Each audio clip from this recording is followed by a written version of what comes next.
Dish of the day. Ito ngayon guys, ito yung sinigang. Makita na. Saan na ba? Ayan, sinigang natin guys. Kunti na lang laman ng sinigang natin guys. Yung kalderita natin. Kalderita.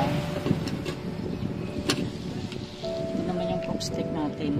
Dalawa na lang natitira. Ayan. Ayan ang ating tambakol. Dalawa na rin natitira guys. Gulay natin ang labas sa nagitataan. Kunti na lang yung natitira.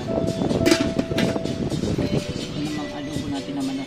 Kunti na lang yung natitira. Tsaka ito na rin ang ating Bicol Express. Paluto na rin.